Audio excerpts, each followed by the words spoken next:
How many of you guys watched the video that was done on the Men of Valor website or the YouTube page back in February that I did? Let me do it this way. How many of you did not? Raise your hand, please. This is a serious question. Don't think I did. Okay. So for those of you that did not, I will do a little bit of review just to help you, but it's kind of spread out. But I want to say first, now that my security guard just got here, they said do for me. That's how much they expect you guys to get out of hand. Yeah, that's how I would have came to. Oh yes, and I have my own personal bodyguard, Mr. Rob Roy. The things that I'm going to say might be a little bit offensive, and I hope so too.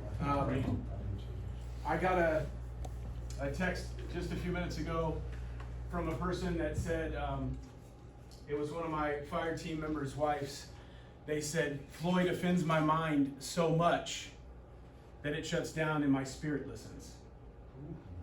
And that was a huge compliment to me. And it is the epitome of why I do things the way that I do things.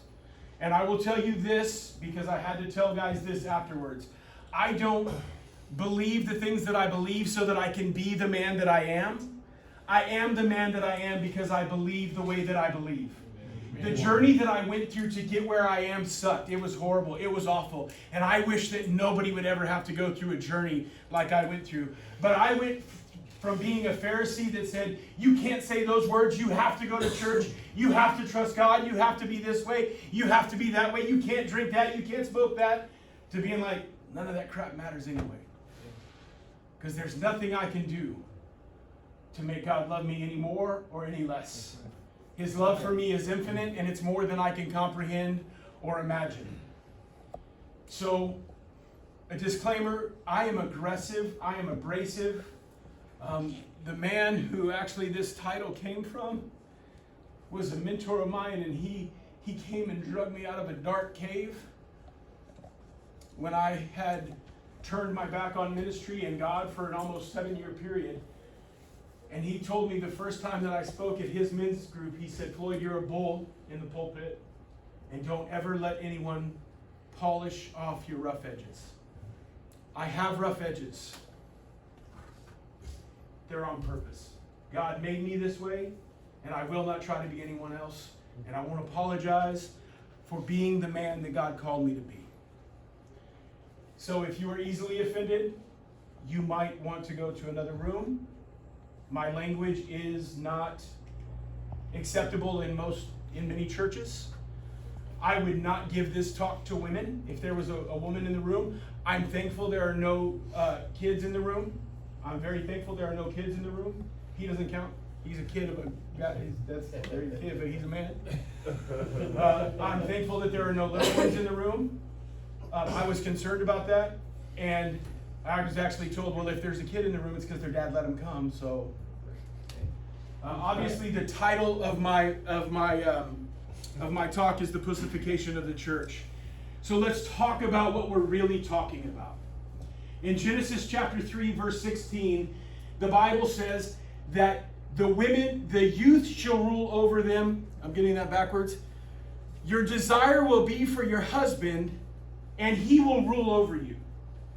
It says that your desire will be for your husband, and he will rule over you. But that is not the world that we live in today. It is a sad reality that we live in less of a Genesis 3:16 mindset and more of an Isaiah 3:12 mindset that says, youth oppress my people, and the women rule over them.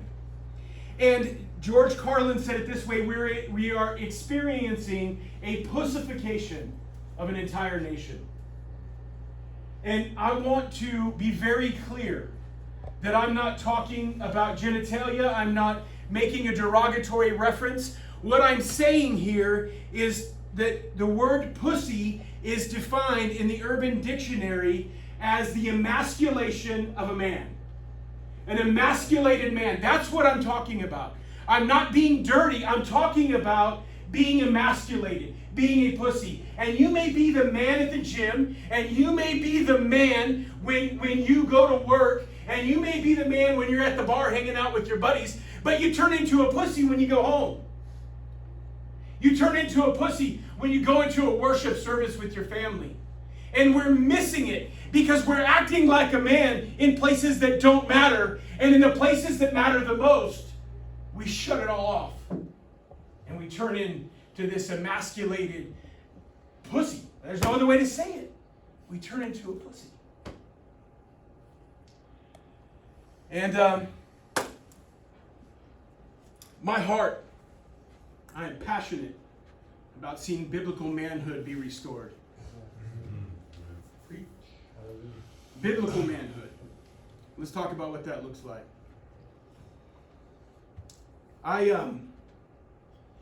If you want to see the effects of a pussified generation of men, turn on the news. Look around. All you have to do is look around. And I believe that the fate of our nation is directly related to the state of the church. And I believe that. But I 100% know, without a shadow of a doubt, that the state of our church is a direct reflection of the state of the men in our church. That's right. And the state of our church is directly reflected to restoring biblical manhood. Pussification is a state of mind that a man has undergone psychological or emotional emasculation, a spiritual castration. A pussified man is not an effeminate man. That's not what we're talking about. We're not talking about an effeminate man. We're not talking about someone with low testosterone. That's not what we're talking about. We're talking about spiritually, emotionally, and psychologically castrated men. We're not talking about a man that likes to get pedicures and manicures and hand lotion and all that stuff and moisturizer. One of the most manly men I know has his toenails painted all different colors.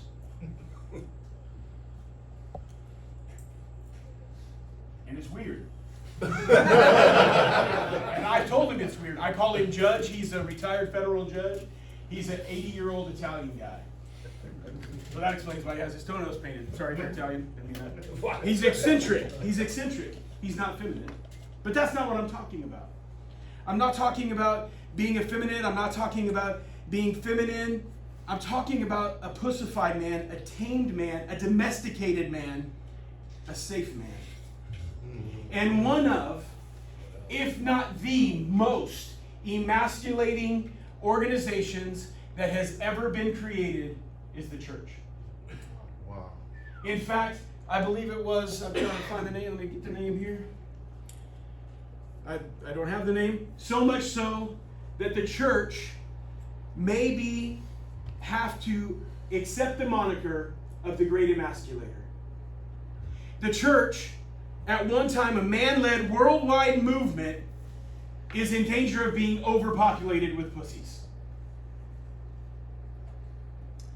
A man who is supposed to reflect the image and likeness of the Lion of the tribe of Judah has become just a pussycat. An emasculated, castrated, pussified generation of men. And I always want to look at three things: how, why, and what do we do next? How many of you have ever read anything by John Eldridge? No. I hate John Eldridge. The reason why I hate John Eldridge is because every time I read anything that he writes, it hits me right here. It hits me right there. And he makes me cry. John Eldridge, in his book Wild at Heart, he tells the story about a gelding versus a stallion. And everybody wants the power of a stallion. Everybody wants the strength of a stallion. But stallions are dangerous because stallions are a little bit crazy. So what most people end up with is a gelding. It's not quite as strong, but it's a lot more tame. It can be led around by the nose. But you know what the biggest problem with the gelding is? A gelding has lost its ability to reproduce. A gelding will never be able to bring life into any situation. How many of you know what banding is? If you guys know what banding is.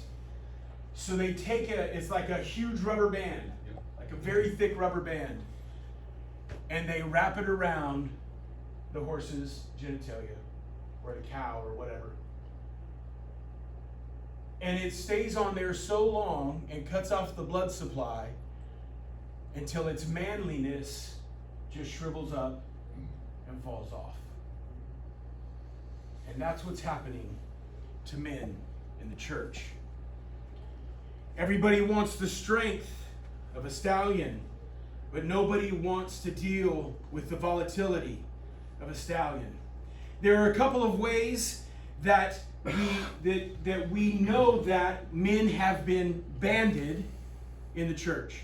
And the first is toxic shame. It's a belief that we are flawed by nature and unworthy of acceptance, unworthy of connection, and unworthy of respect. And do you know who gave us that impression? Us. Because the church has done things and the church has said things. And our mothers have done things and said things. Our dads have done things and said things. But if you don't want to be a pussy, you have to stand up and say, I'm the problem. Because no one can shame you unless you allow them to. That's right. You are responsible for your reaction or response in every situation. Mm-hmm. And part of the problem is that we don't really know who we are. Toxic masculine shame often reveals itself through pride and anger. Pride and anger are the two main ways that masculine shame are revealed. A shamed man is an angry man, and often that anger is transferred onto the people that are the closest to us. Who is that? Our wives and our children.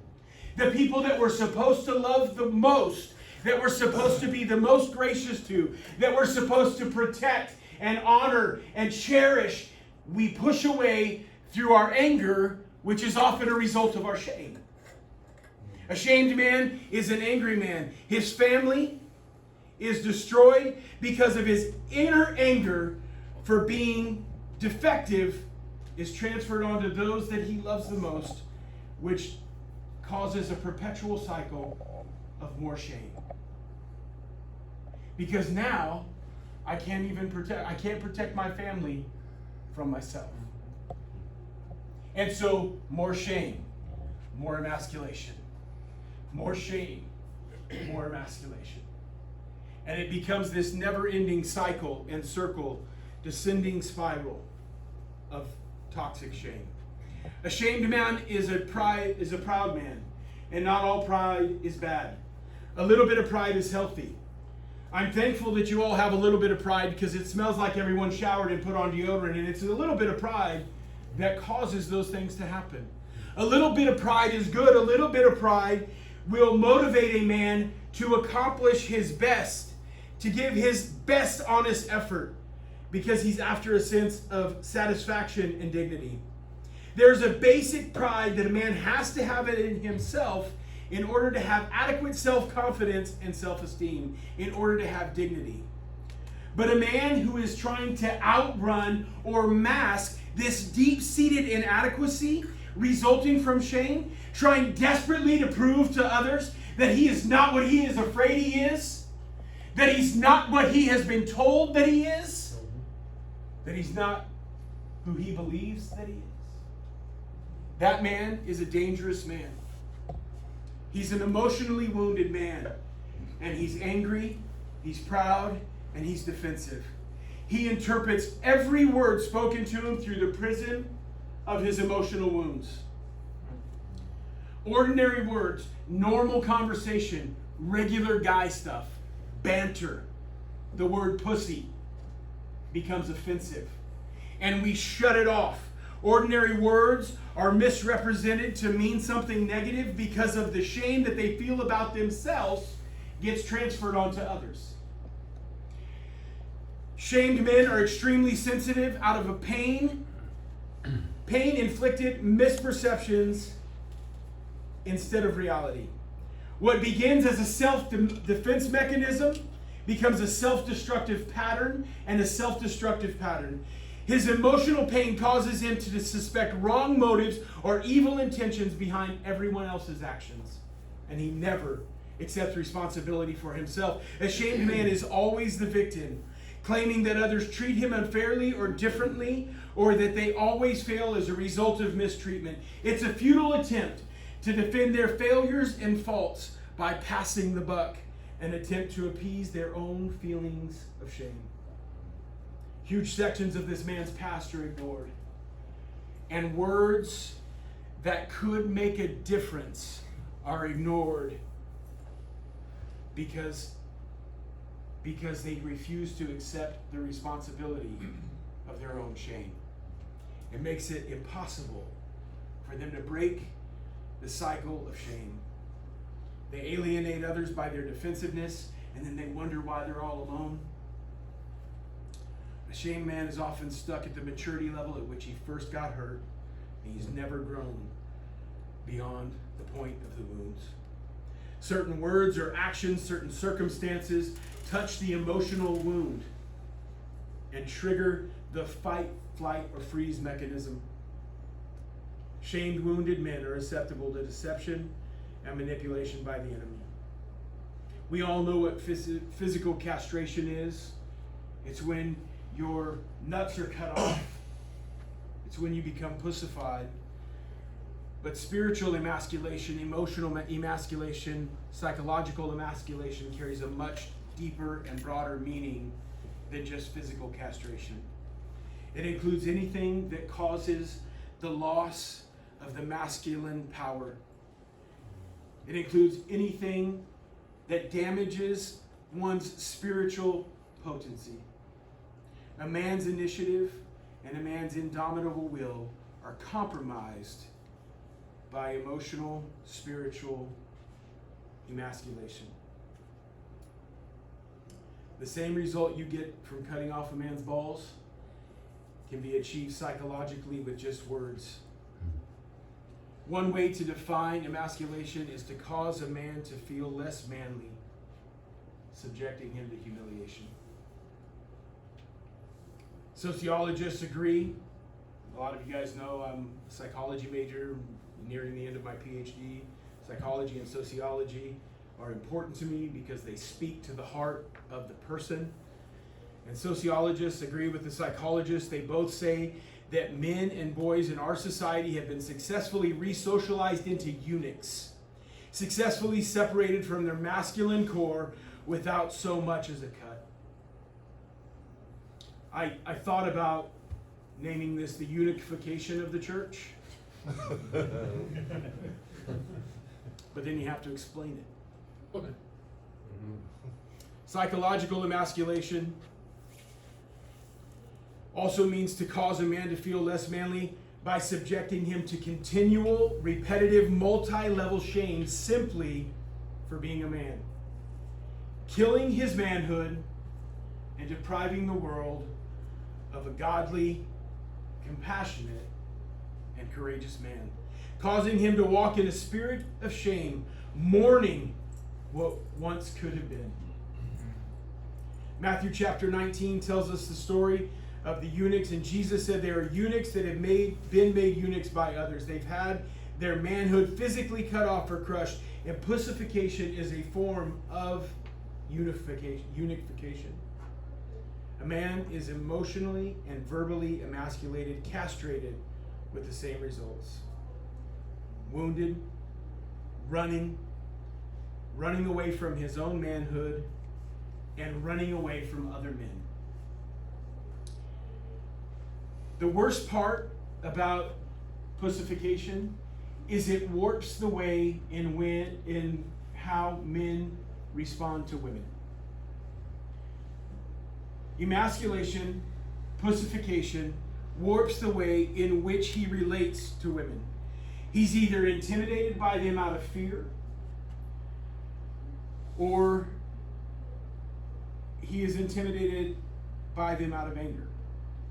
It's expressed out of anger, which usually just covers up his fear of control.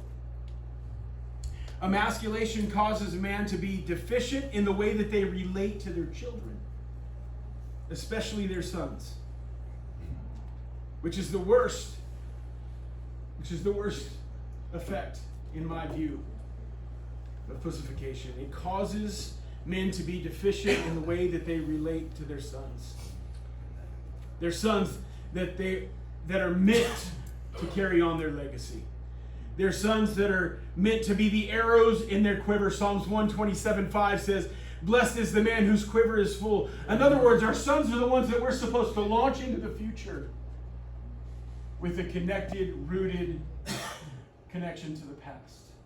We're supposed to connect them to the past and launch them into our future. And we can't, because our pussification, it makes us deficient in our ability to connect.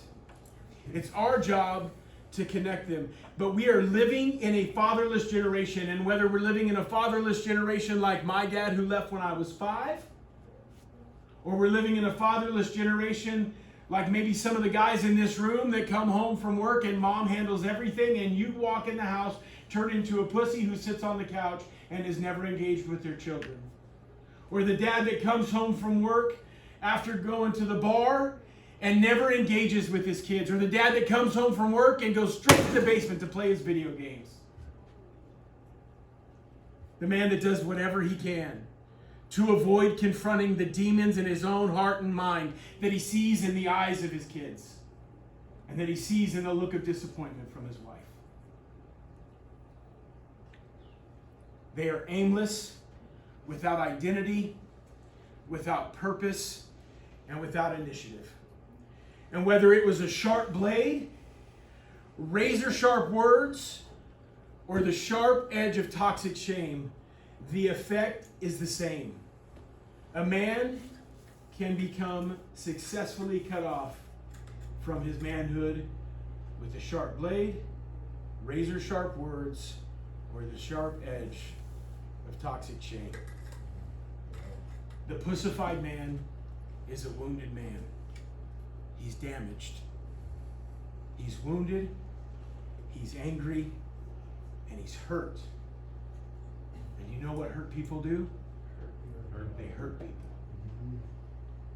1 Corinthians 13:11 says, "When I was a child, I talked like a child, I thought like a child, I reasoned like a child, and when I became a man, I put childish things behind me."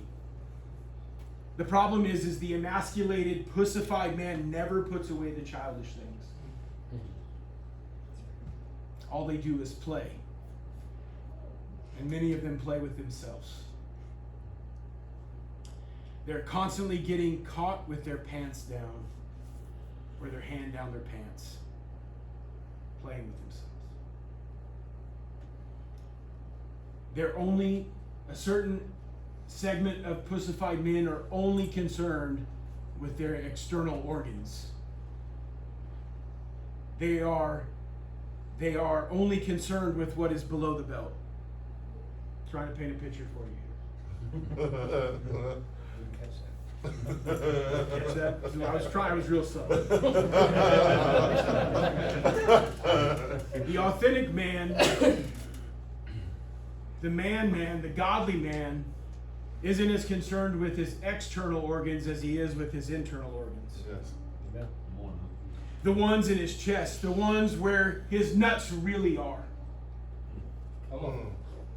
The place that his nuts really are is in his chest.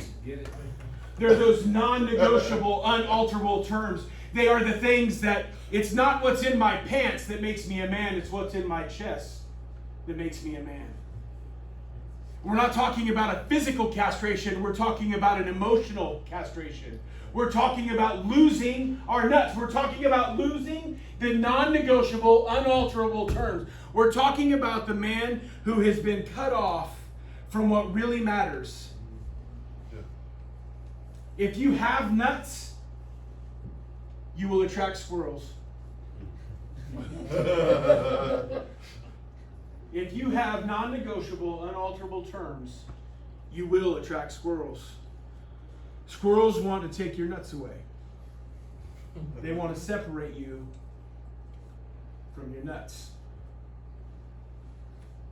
There are 5 types of squirrels that I want to mention real quickly. These are squirrels that every man will face.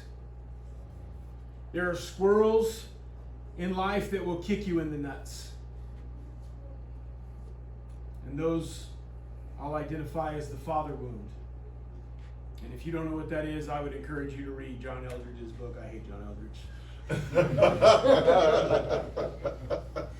think it was Travis that made me read that book. We read it together anyway at one point. It's change your life for real. The father wound, and I can't explain it any better than John Eldridge, and I wouldn't have the time to explain it. The father wound, it's that wound that dad leaves you because he's wounded. And so a wounded man creates another wounded man that creates another wounded man that creates another wounded man. There's the ones that want to cut off your nuts. The mother wound, the wife wound, the divorce wound, the betrayal wound. There are squirrels that want to tickle your nuts through sexual seduction. And then there's the squirrel of self-sabotage when you punch yourself in the nuts. And then there are things that are beyond your control. But no matter the source, these wounds are an attempt to castrate you, to separate you from your non-negotiable, unalterable terms. And if you continue to allow your nuts to be continually compromised, being kicked, taken, tickled, punched, you will be an angry man. You will be a confused man. You will be a resentful man. And you will be a pussified blame shifter that expects more out of life than he has earned or deserves. You'll self-destruct. You'll never reach your potential. You will hurt those that are closest to you. And you'll die with resentment and regrets. And with the word fail on your gravestone and on the hearts of your sons and your daughters. A man without nuts constantly makes excuses for himself, is self-indulgent, whiny, undisciplined, unmotivated, and uninspired. Talking like a child, thinking like a child, acting like a child, never having put away the childish nature. There's the general pussification.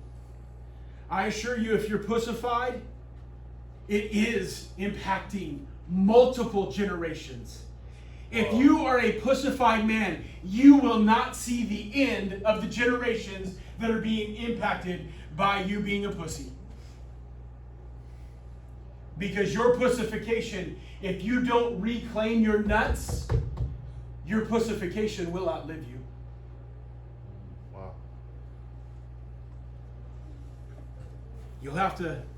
You'll leave your children, your sons, with the torture of having to fight battles that you could never win. And you leave your daughters to marry men or to not marry men, to play with men that are less than. If you don't take your nuts back, it will affect you for generations. Paul Coughlin wrote, abused, emasculated, pussified men believe that something is deeply wrong with them, not because they are sinners, but because they are defective. They become ashamed of themselves as humans, not because they fail, but because they exist as failures by nature. Dr. Martin Luther King was once asked, is it true that black people are lazy, oversexed, and got rhythm? To which Dr. King replied, yes, it's true that black people are lazy, oversexed, and have rhythm, because if you tell a people for 200 years that they are oversexed, lazy, and got rhythm, sooner or later, you will produce a generation of them that meets these standards. Men are designed to become the stories that they are repeatedly told. With enough influence, a man will begin to tell himself that story that he has been told by others. Carl Jung said, when an inner situation is not made conscious, it appears to the outside as fate. When an inner situation, when a struggle, when a storm that is happening on the inside of you, when you're not made conscious of it, it appears to the outside as faith. In other words, as a man thinks in his heart, so is he. Proverbs 23:7, as a man thinks in his heart, so is he. If you tell yourself something often enough, long enough, more frequently enough, you will believe even the lies that you tell yourself. Charles Darwin said, a belief, if constantly instilled, appears to acquire the nature of an instinct. A belief that is constantly instilled over and over and over again appears to acquire the nature of an instinct, and the very nature of an instinct is that it is followed independently of reason. You will get to a point where you don't even have to think about what you're doing. And if what you've done is lived in shame, the shame will become so common to you that you'll believe that you were born that way. And if you listen to the lies long enough, you'll believe that you were born a pussy. You don't want to know why we have, I didn't even plan to say this. You want to know why we have gender identification issues? Because we've had enough generations of pussies that now we don't know who we are, and so we can't tell anybody else who they are either. Wow. That's right. Boom. Well, Non-negotiable, unalterable terms. we stay subtle, right? The world is flooded with negative images of masculinity. How many in here born in the 1970s or before? 80s? I'm not even asking you. So from my childhood, let me tell you about some negative images of masculinity. Fred Flintstone was stupid. Mr. Magoo was blind. Fat Albert was fat. George Jetson was an idiot, and Mr. Rogers was soft. Then on the other side, you had G.I. Joe, He-Man, Batman, and Superman, who all lived in isolation. So you can be stupid, blind, an idiot, or soft, or you can isolate. Author Paul Coughlin wrote, to everyone's detriment, Christian men have become more like poodles. A once admirable hunting dog that has been housebroken and is now afraid to get its feet wet. Christian nice guys are indoctrinated to do nothing that messes with domestic tranquility. Genesis 3:16, your desire will be for your husband, and he will rule over you. Genesis chapter 3, we all know this is the story of the fall, right? So I'm not going to read all of the verses. I'm just going to, the abridged version. The devil comes to Eve in the form of a serpent and says, did God really tell you that you must not eat from any tree in the garden? You won't certainly die, the serpent said to the woman. Then she also gave some to her husband in verse 6, who was with her, and he ate. Verse 7, then the eyes of both of them were opened, and they realized that they were naked. And then all the way down to verse 12, the man said, the woman that put you here with me, she gave me the fruit of the tree. The sin of Adam was masculine passivity. The sin of Adam was masculine passivity. Men are genetically prone towards passivity. A pacified man is a passive, apathetic man. Let's focus on Genesis 3:6 for a second, and let's look specifically at Adam. When the woman saw that the fruit of the tree was good for food and pleasing to the eye and also desirable for gaining wisdom, she took some and ate it. She also gave it to her husband who was there with her, and he ate. Those 6 words, her husband who was there with her, who was with her. That preposition with her is the Hebrew word im or imad. And it is the same word that's used in Deuteronomy chapter 12, verse 32, referencing blood and flesh. He was with her. And it's not sexual, but he was as close as he could possibly be. Adam was standing shoulder to shoulder with Eve when she ate the fruit. Why in the hell didn't he stop her? Right? Adam was standing as close as humanly possible to the woman that God gave him to rule over, to tend to protect, and to lead. Why didn't he grab that snake by the neck and do what a man should have done? Wow. He's passive. Why did the serpent go to Eve in the first place? Breaking the natural order of the ways that things should be. Straight up. My question is this. And when I get to heaven, I probably won't care anymore. But my question is this. Did the snake come to Adam in the past? And if so, even more so, why the hell didn't he stop the snake? Why didn't the snake go to Adam? And if the enemy had come to Adam, would the story have ended differently? Did he care more about protecting himself than he did her? He did care more about protecting himself than he did her. We'll get there. One of the Greek words that is associated with this term, im or imad, the Hebrew word, is the Greek word that we use for physical intimacy. It means that Adam could not have been physically closer. And then there's no break in time. It's not like Eve took a bite of the fruit and then went on about her day, and a couple weeks later, oh, hey, you should try this. He's standing shoulder to shoulder with his wife. She takes a bite and hands it to him, and he takes a bite. There's no break in time. He's standing there passively doing nothing to stop her. He's lost his nuts, his non-negotiable, unalterable terms.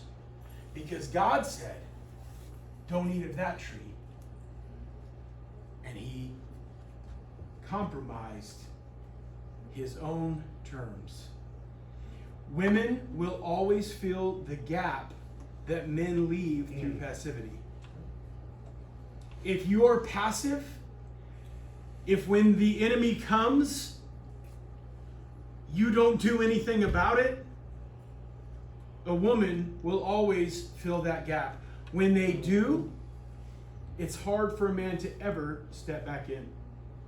Adam's willful, passive silence and avoidance opened the door to generational failure that still plagues countless men today.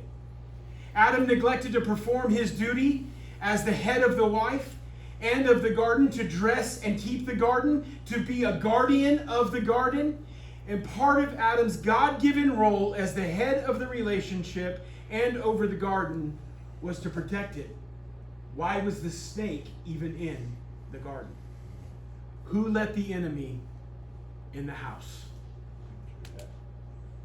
The sequence of creation of Adam and Eve tell us that Adam was the head. He was created first. There's a biblical principle or a theological principle called the law of first mentions. The first thing mentioned is the most important thing. Adam was created first. It is evidence to us that he was first. He is the head. He is the boss. 1 Timothy 2:13 and 14, Paul tells us this is significant. Adam was formed first, then Eve. And then in verse 14 of 1 Timothy chapter 2, it says, and Adam was not the one that was deceived. It was the woman first deceived and then Adam was deceived. What was Eve doing answering the serpent? Who was the one that heard God's command first? Adam. Everything that Eve knew came directly from Adam. He was the senior. He was the elder. He was more knowledgeable of what God had actually and literally said. He should have been the one answering the question. And so should you. I cannot emphasize strongly and passionately enough the position of headship and leadership in your home is a non-negotiable issue. The issue of headship and leadership in your home is a non-negotiable issue. It is the primary nut. It is a non-negotiable, unalterable term. We did not give ourselves this authority as men. God gave us this authority. We did not assign this role to ourselves. God did. Whether men lead or not, whether they head over their family or not, they will be held accountable for the decisions that are made, even if they did not make them, because it is their job, it is their role, it is their duty as the man, as the priest of the home. It is your duty to lead your home. And if you step aside and leave your band on your nuts and let your wife make the decisions, you will be held accountable for the decisions that she made. It's non-negotiable. It's your job. It's your role. It's your duty. Some of your wives were looking for men, and instead she got you.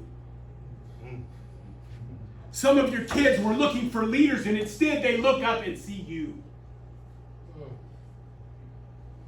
You know why I can say it so passionately to you?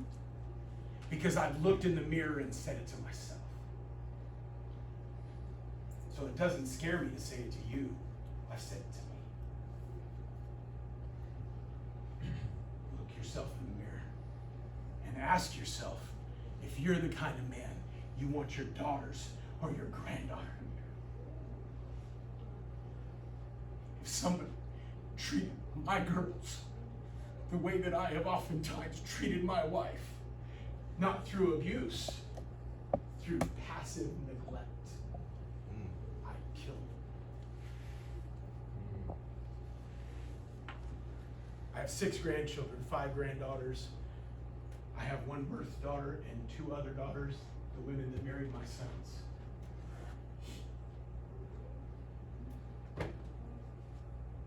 Is this the kind of man I want them to marry?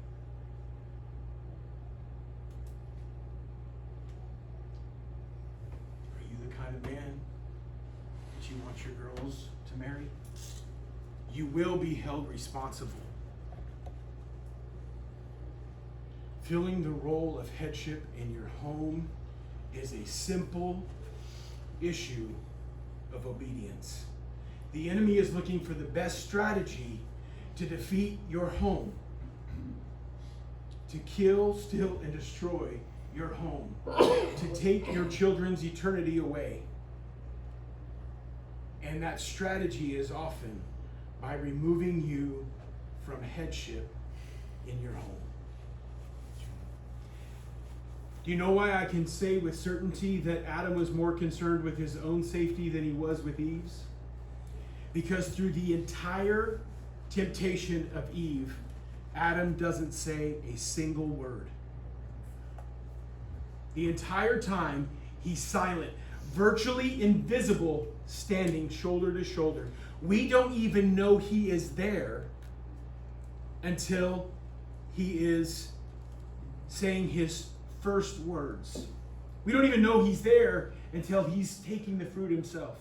And his very first words, the very first words in this account that Adam speaks, the very first thing that comes out of his mouth is, "It was the woman that you gave me." Shifting the blame to the one that he is supposed to protect. It's the very first thing that he says. Why is Adam silent? Why is he passive? Why is he compliant? Why is he submissive?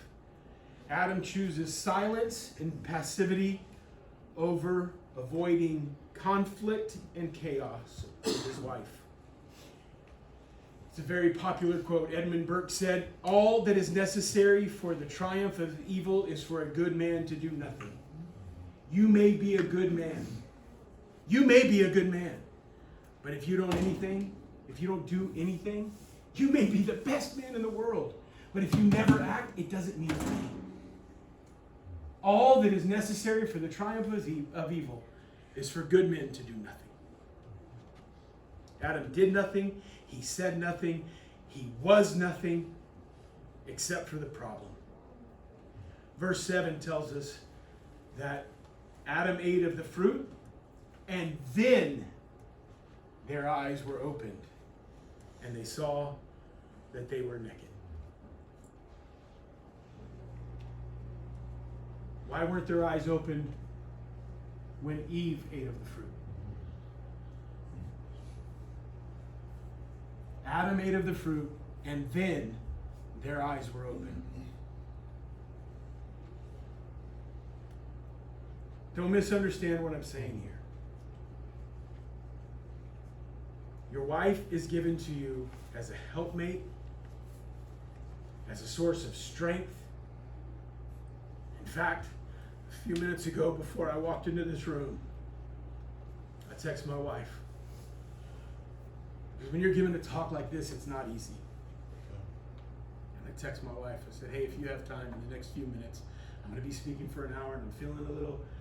And immediately, she texts me back. She texts me back a prayer. I need my wife.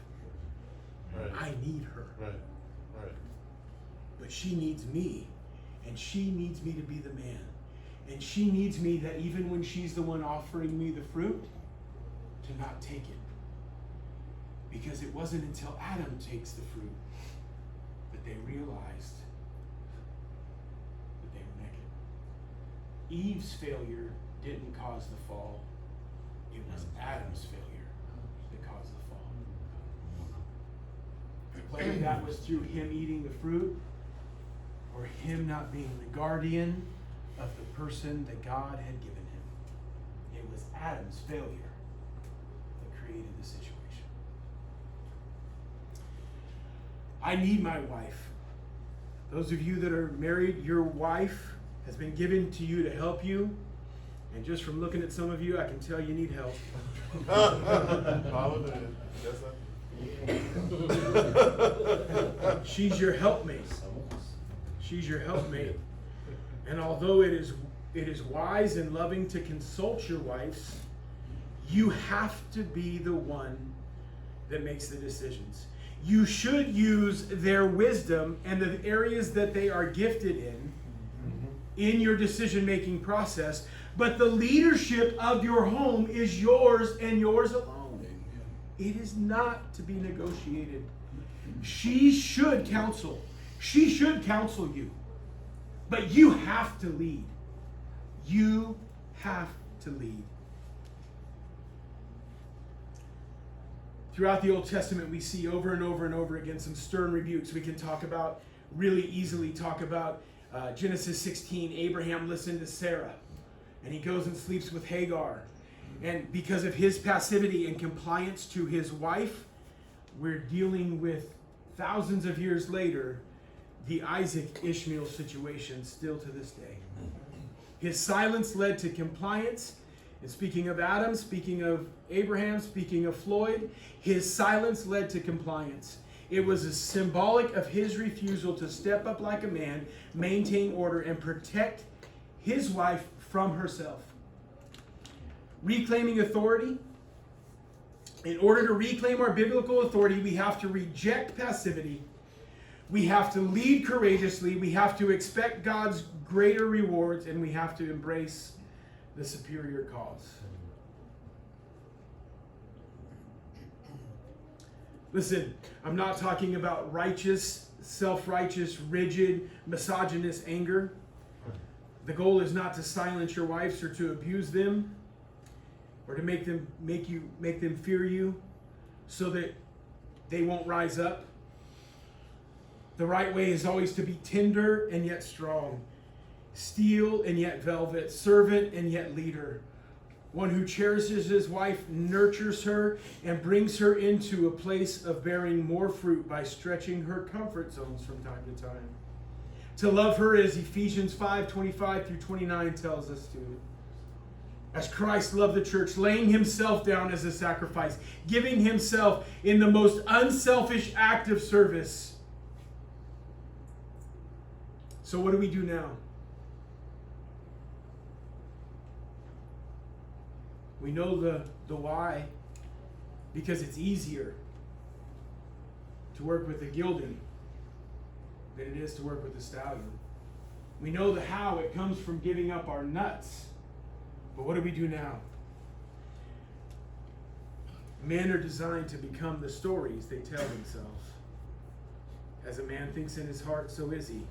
In order for a man to change, in order for a man to be transformed, in order for a man to grow his nuts back, he has to change what he believes about himself. Carl Jung again said, when an inner situation is not made conscious, it appears to the outside as fear. As long as we leave our issues in the dark, Ephesians chapter 5:11-13, as long as we leave our issues in the dark, we will continue to be in darkness. But when we make a decision to bring our issues, our wound, when we make our wound come into the light, we can begin to bring healing to it. Jose Marti said that every human being has within inside of them the ideal man, just as every piece of marble contains a rough state. In the rough state is a statue, as the Greek, it is beautiful.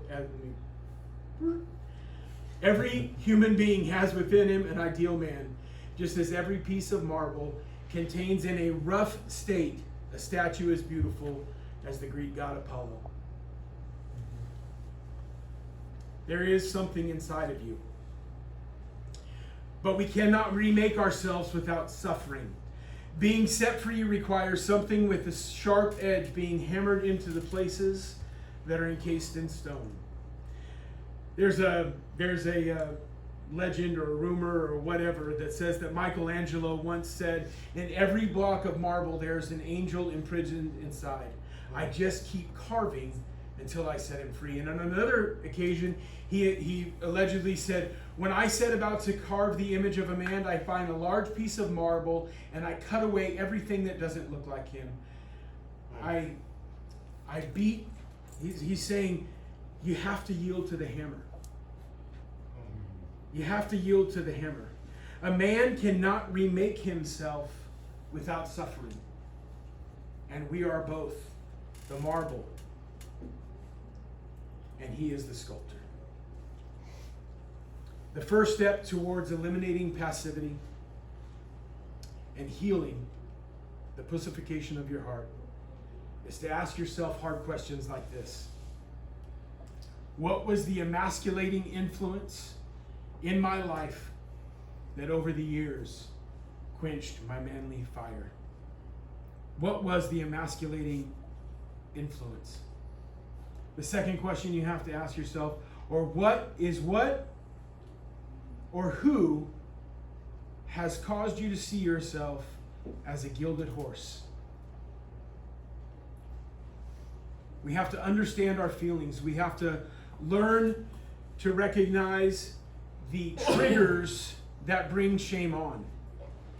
We have to be critically aware of the shame web and the shame audience. Who are the people that bring the shame back up? We have to have the willingness to understand the context for shame and the willingness to reach out to others, because as Ecclesiastes 1:9 says, there is nothing new under the sun. You are not the only man that is dealing with the wound that you have. In my view, the most important thing that we can do is understand our identity. Galatians 4:1-7 says that I'm not a slave, I'm an heir. I'm a son.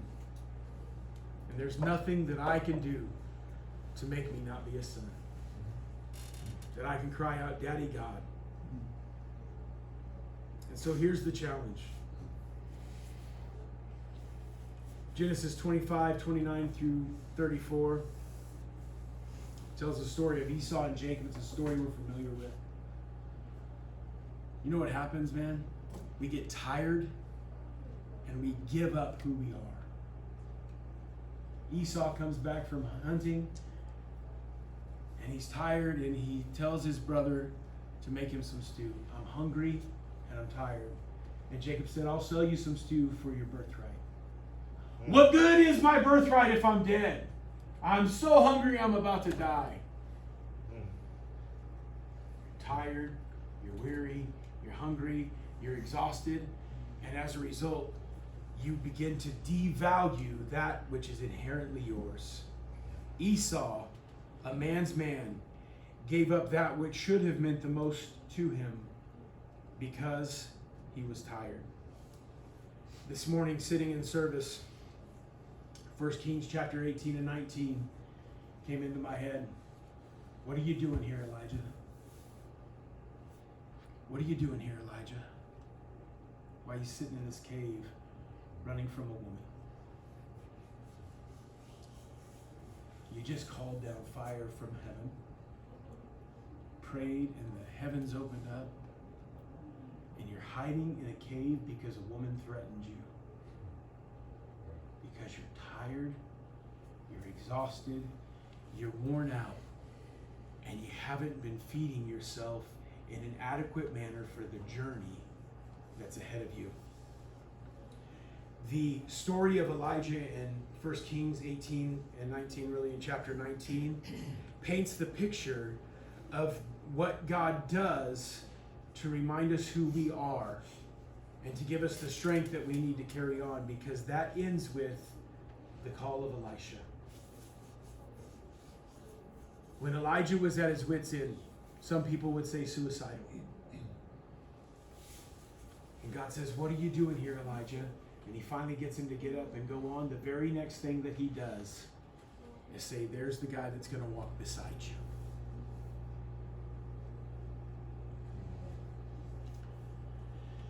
We have to find those guys that are supposed to walk beside us. The Adelphos, the brothers.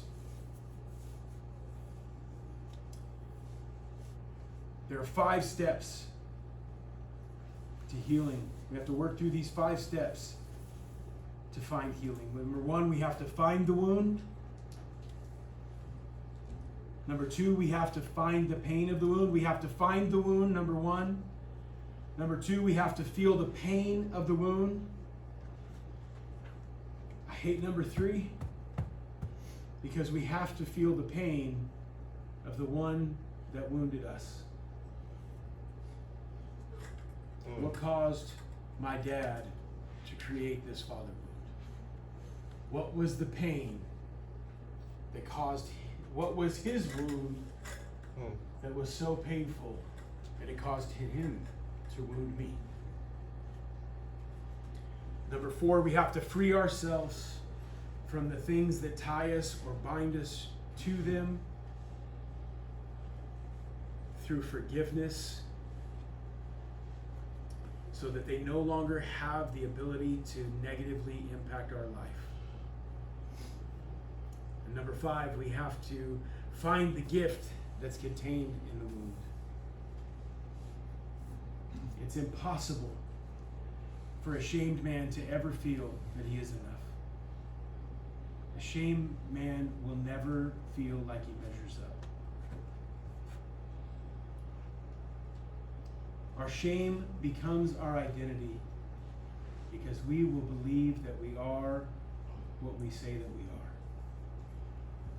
are. 2 Corinthians 5:17 tells us that we are a new creation. We need to stop living like the old man. And to get there, we have to become vulnerable. We have to walk in brotherhood. We have to find our Elisha, that one that will walk beside us. Vulnerability is not weakness. Vulnerability is the most accurate measure of courage, according to Brene Brown. Vulnerability is the most accurate measurement of courage because it exposes shame and it brings it into the light.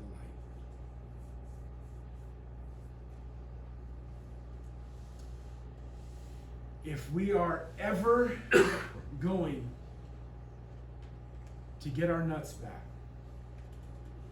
we have to walk alongside of those that God has given us, and we have to do so with vulnerability and transparency.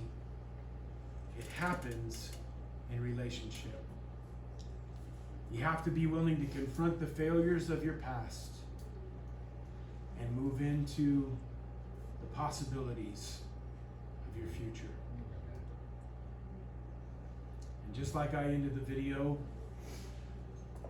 6 months ago or whatever it was, to quote the great philosopher from The Lion King, Rafiki, the past can hurt, but you can either run from it or you can learn from it. And if you continue to run, you'll always be a pussy. 1 Corinthians chapter 16, verse 13 says, "Be watchful, stand firm in the faith, act like men."